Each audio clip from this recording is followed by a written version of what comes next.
No livro de Salmos 90:12 diz: ensina-nos a contar os nossos dias de tal maneira que alcancemos corações sábios. Todos os momentos importantes das nossas vidas passaram por um marco. O que é um marco? É um evento importante que aconteceu nas nossas vidas, que produziu um impacto que mudou, nos fez tomar decisões diferentes. Fez com que nós pensássemos, enxergássemos o mundo de uma maneira diferente.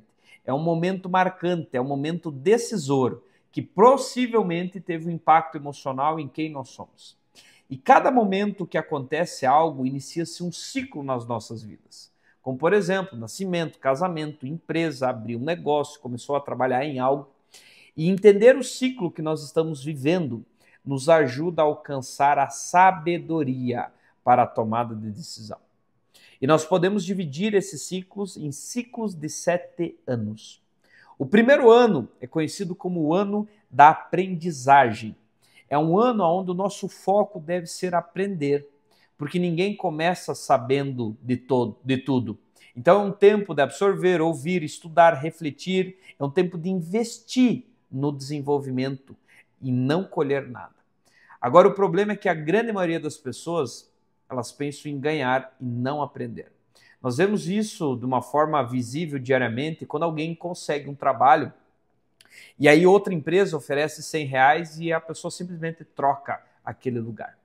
Quem faz isso com frequência interrompe um ciclo de aprendizagem e volta então nesse ciclo de novo, não construindo nada, nenhuma raiz, porque está repetindo esse ciclo totalmente. Nós não devemos trabalhar pelo dinheiro, mas sim por aprender.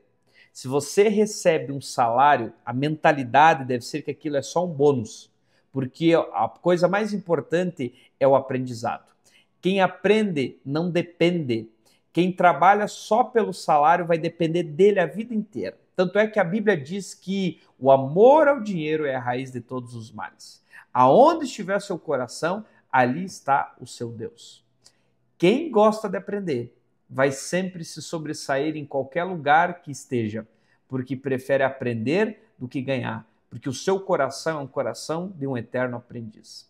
Lá em Eclesiastes 7:8, diz que tem um conselho para isso. Fala que o fim das coisas é melhor do que o seu início e o paciente é melhor que o orgulhoso.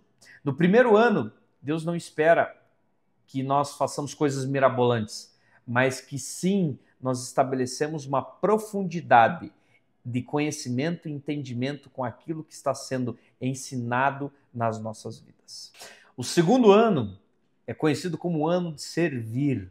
É onde nós praticamos tudo aquilo que nós aprendemos no primeiro ano. Também não é um ano onde nós vamos colher aquilo que plantamos. No primeiro ano, a gente penou para aprender. Agora nós vamos penar para produzir ou aplicar o aprendizado. É um ano de muito trabalho, muito esforço. É um ano onde nós devemos erguer as mangas, literalmente, e trabalhar ou aplicar muito tudo aquilo que nós conhecemos. Agora, muitos já desistem no segundo ano, porque acabaram criando expectativas gigantescas, mirabolantes de algo e acabam não vendo resultado naquilo que aconteceu. Nesse ano, nós devemos concentrar toda a nossa energia, toda a nossa força em trabalhar, em aplicar tudo aquilo que foi conhecido no primeiro ano. Servir é a base de todas as coisas. Você já viu construir uma casa colocando telhado primeiro?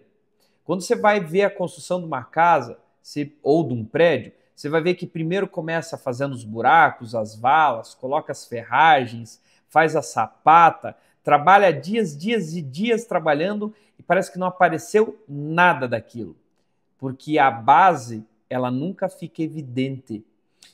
Então, nesse período, é um período de muito esforço, muito trabalho. E quem não entende essa fase, esse ciclo, acha que trabalhou um monte, trabalhou duro e não colheu nada, nenhum resultado. E por isso interrompe esse ciclo de aplicação daquilo que aprendeu.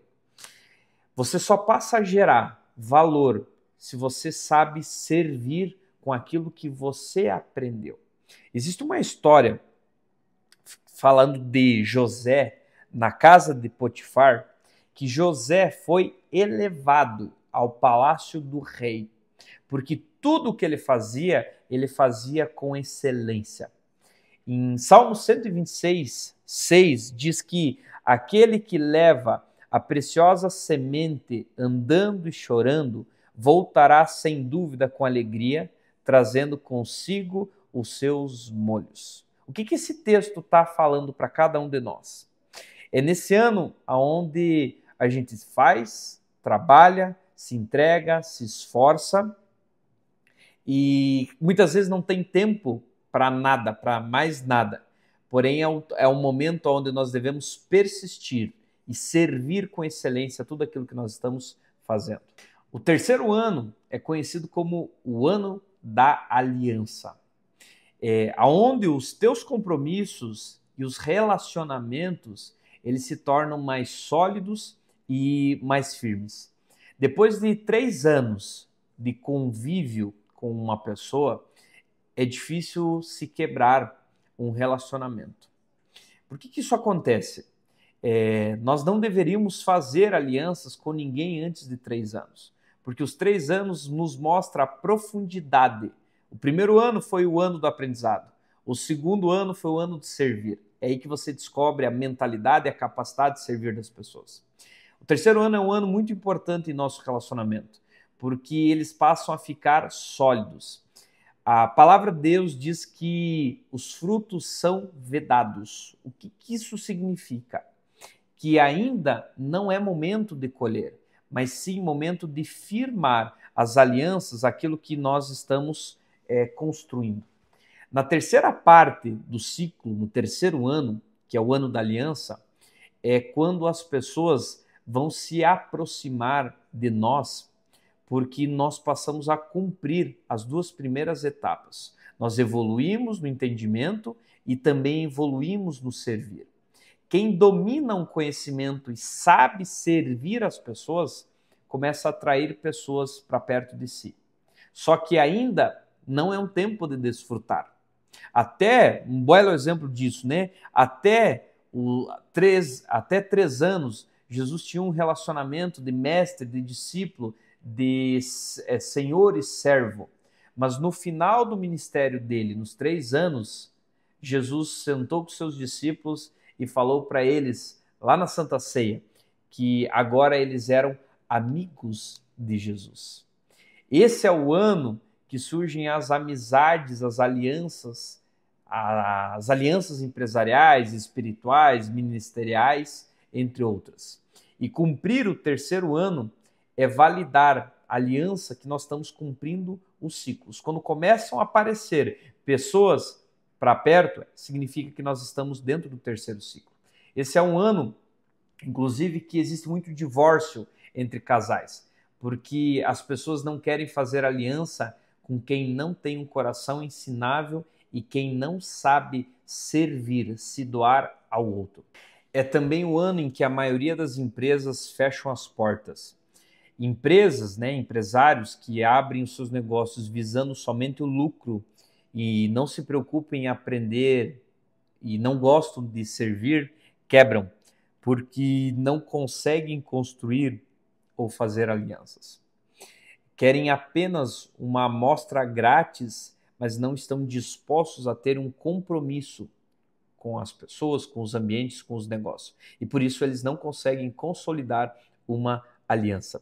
Existe um texto lá em Levíticos 19, 23 que diz: "E quando tiverdes entrado na terra e plantardes toda árvore de comer, servos-a circunciso o seu fruto. 3 anos o será incircunciso, dele não se comerá." O que esse texto está falando para nós? Que os 3 primeiros anos é um ano de preservar tudo aquilo que já foi gerado, já foi alcançado. Não é um ano de desfrute, é um ano de reinvestir. Tudo aquilo que você foi colhendo, você vai reinvestindo dentro do negócio. O terceiro ano é um ano onde passa a recebermos o reconhecimento É o ano onde passamos a fazer aliança com as pessoas por conta daquilo que nós já produzimos. O quarto ano é conhecido como o ano da oportunidade. É onde se inicia a frutificação. Esse é o ano da oportunidade e também do teste. Se você passar por esse ano, vai frutificar na medida que Deus tem reservado para cada um de nós. A cada ciclo que nós completamos em nossas vidas, o Senhor, ele vai liberando bênçãos nas nossas vidas, conforme aquilo que nós já superamos. No quarto ano, neste ano, os frutos começam a aparecer, mas também não é o momento de usufruir deles, mas sim um momento onde nós devemos reinvestir aquilo que nós ganhamos até então. Quem se torna digno das alianças, que é o terceiro ciclo, chega na quarta fase, o ano da oportunidade. Porque as conexões, elas passam então a atrair as oportunidades para perto de nós. Mas isso vai depender muito da nossa atitude, de dar o próximo passo. Muitos reclamam que não são prósperos, que não alcançam resultado, não tiveram suas metas batidas, não têm oportunidades na vida. Eu já ouvi muitas pessoas chegar até mim e falar, lá na minha empresa não tem oportunidade. E eu digo algo, uma resposta que eu falo é, não vai ter mesmo.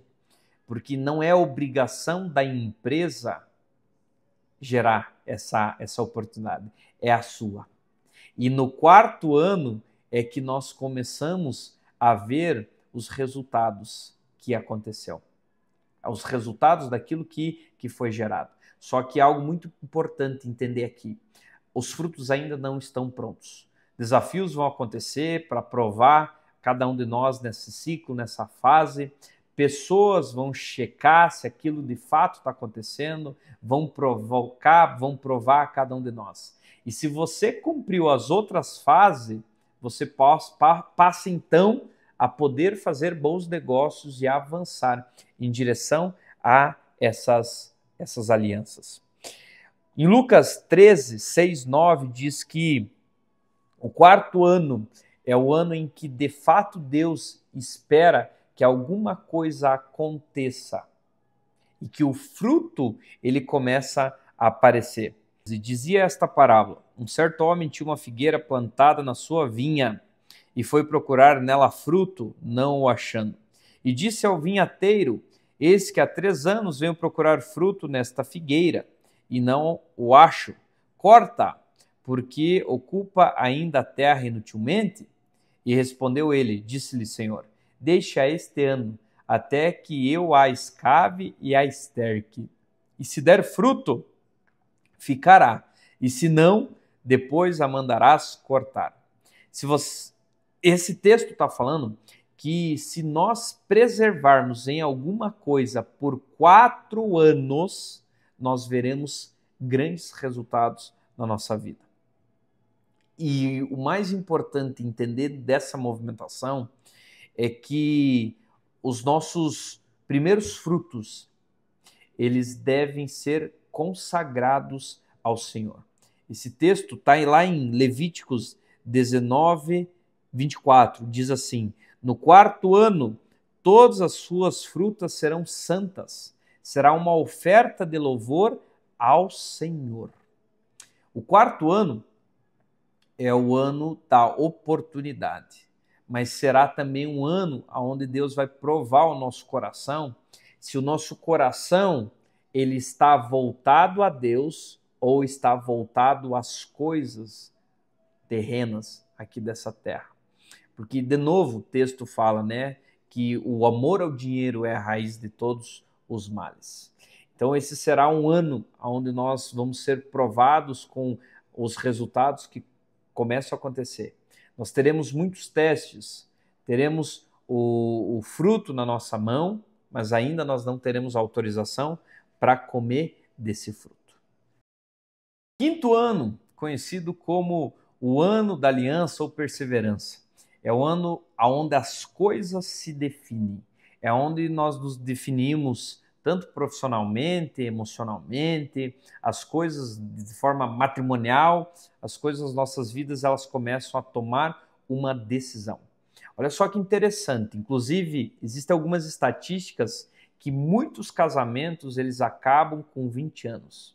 Isso aponta que 4 ciclos de 5 anos não foram fechados, não foram concluídos, e por isso que não pôde entrar para o 6º ano.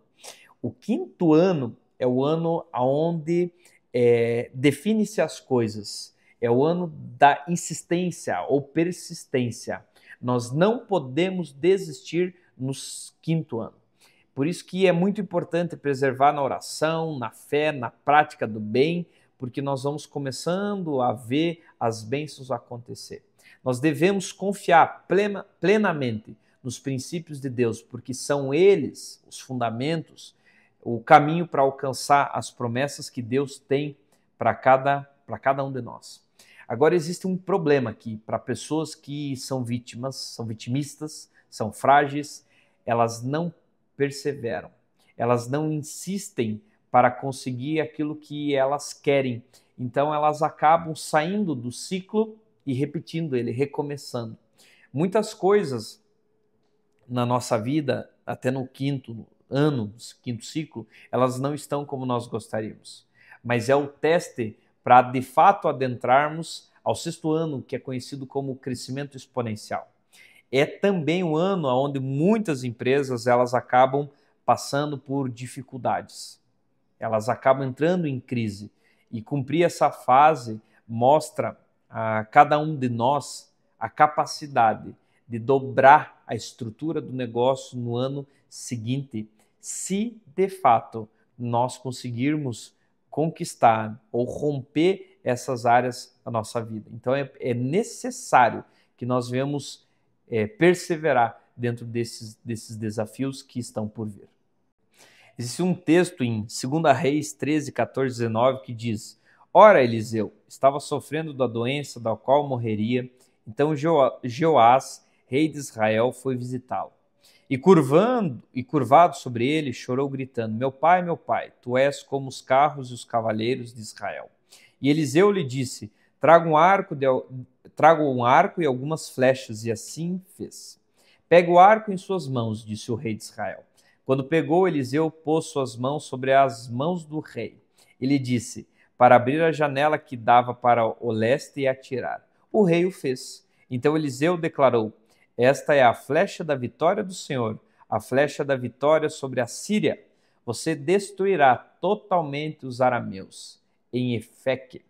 Em seguida, Eliseu mandou o rei pegar as flechas e golpear o chão. Ele golpeou o chão 3 vezes e parou. O homem de Deus ficou irado com ele e disse: você deveria ter golpeado o chão 5 ou 6 vezes. Então iria derrotar a Síria e a destruiria completamente. Mas agora você a derrotará somente 3 vezes. O que esse texto fala para nós? Muitas vezes nós colocamos esforço, quando nós estamos próximo do resultado, nós desistimos daquilo, nós paramos naquela construção. Nós colocamos energia em muitas coisas, em muitas situações, mas nós limitamos a nossa energia de fato naquilo que era importante. Muitas pessoas, elas até vão caminhando bem, construindo algumas coisas nas suas vidas, mas chega no ano ou no momento de definir aquilo que é importante, ela muda. Ela simplesmente desiste. Então, uma frase que fala muito sobre isso, que as pessoas, de Henry Ford, as pessoas elas não fracassam, elas desistem. Elas mudam de empresa, mudam de trabalho, mudam de família. Ao invés de definir algo ou persistir, elas decidem começar tudo de novo. Eu atendo muitas empresas, muitas pessoas, e eu vejo isso acontecendo. Elas estavam indo muito bem, mas aconteceu uma crise, aconteceu um problema, então ela decide se fechar para aquilo e dizer: não, eu vou mudar de empresa, vou mudar de trabalho. Só que aqui existe um problema. O problema estava interno. Quando a pessoa não trata esse ciclo interno, por mais que ela mude de forma externa, isso vai com ela. Vai chegar um tempo, um momento, que aquilo vai se repetir, porque ela não resolveu internamente. Quem conclui o ciclo, então define. Quem não conclui, jamais será definido. É no 5º ano que nós formamos a nossa reputação. Só quem persevera alcança essa definição de resultado. O 6º ano, conhecido como o ano da exponencialidade. O 6º ano é o ano em que definimos as nossas conquistas. Agora a batalha até então foi definida, foi conquistada, e agora isso passa a nos pertencer. Em Levíticos 25, 18 e 21 diz que teremos bênçãos para o 6º, 7º e 8º ano se rompermos, se você perseverar os ciclos anteriores. Se nós cumprirmos os ciclos até o 5º ano, no 6º ano, nós teremos colheita para o 6º, o 7º e o 8º ano. É o tempo da bênção triplicada da parte de Deus. No 6º ano, nós produzimos 3 vezes mais do que nós estávamos produzindo anteriormente. Isso significa que se você persevera, se você insiste, se você rompe, no 6º ano você terá a bênção tríplice de Deus na tua vida. É nesse ano que tudo que nós fizemos, as bênçãos de Deus passam a nos render 3 vezes mais. No 6º ano, coisas surpreendentes acontecem. Mas só quem passa, então, a cumprir esse ciclo pode desfrutar. A palavra em João diz que o reino de Deus é tomado à força. Os que se apoderam dele, da força, conquistam. Isso tem a ver com os ciclos da nossa vida. O 7º ano, o ano do descanso. O 7º ano é o ano onde não temos que nos esforçar muito para as coisas acontecerem. É o ano onde o Senhor nos dá descanso das nossas aflições, das nossas feridas que foram geradas pelos enfrentamentos e confrontos que nós fomos tendo nesse período. É nesse ano onde a gente passa a desfrutar, usufruir de todo o nosso investimento e energia. É no 7º ano que o ciclo se conclui. Se você responder a Deus em todos os ciclos e perseverar nos 7 anos, todos os anos, então, eles passam a ser consagrados ou ser abençoados. No hebraico, descanso significa desfrute. Deus fez essa fase do ciclo porque no 7º dia da criação, ele desfrutou com o homem tudo o que ele criou. No ano de descanso é o que você precisa parar, é o que nós devemos descansar, porque nós iniciamos um novo ciclo depois que nós finalizarmos esse tempo. Em Gênesis 2:2 diz que, havendo Deus acabado, no dia 7º a obra que fizera, descansou no 7º dia de toda a sua obra que tinha feito. Esse texto fala que, se Deus descansou, por que é que eu e você não vamos descansar? Então nós devemos ter um tempo onde cumpre-se Salmo 91, que nós levamos ao abrigo do Altíssimo tudo aquilo que foi feito colheita. Em Gênesis 29:20 tem um texto que fala que Jacó serviu Labão por 7 anos para obter o direito de casar-se com Raquel. E os 7 anos se passaram aos seus olhos como se fosse poucos dias. Isso fala para nós que quando você entende que Deus fez tudo em ciclo e nós conseguimos viver cada fase dessas, rompendo os ciclos, nós passamos a ter uma vida de forma leve. E aprender a contar os anos do ciclo identifica a qual etapa cada um de nós está, e então a gente consegue ter um discernimento maior para colocar a energia e cumprir os desafios para avançar. Essa é a importância de nós termos discernimento, entendermos do ciclo entender daquilo e do tempo onde nós estamos. Depois que encerramos o 7º ano, entramos no 8º ano, que é o ano do recomeço. É um novo ciclo, só que ele não é igual ao primeiro, porque no segundo ciclo nós já aprendemos, já entendemos muitas coisas, só que agora nós vamos entrar numa nova fase, como se fosse um novo nível, onde nós vamos aprender nesse novo ciclo, nesse novo nível, e agora algo mudou, porque o compromisso aumentou, porque nós adentramos um novo nível de entendimento, de conhecimento, uma nova fase. A colheita do segundo ciclo, ela vai depender da semeadura que nós fizemos nos outros 7 primeiros anos. Então, algo para encerrar aqui é que Deus possa te dar sabedoria para contar os seus dias e que você consiga, que Deus abra os teus olhos espirituais e faça com que você passe a perceber em qual ciclo você está na tua vida, qual ciclo você parou, que você precisa romper, para que isso se torne ciclos concluídos na tua vida. Porque Deus sempre dá uma oportunidade, uma nova oportunidade de finalizar aquilo que começou. E também Ele nos dá força para continuar os ciclos rompendo naqueles que estão travados e parados. Então que você venha receber essa direção, discernimento e venha receber a plenitude do Senhor, porque você completou e tem completado os ciclos na sua vida.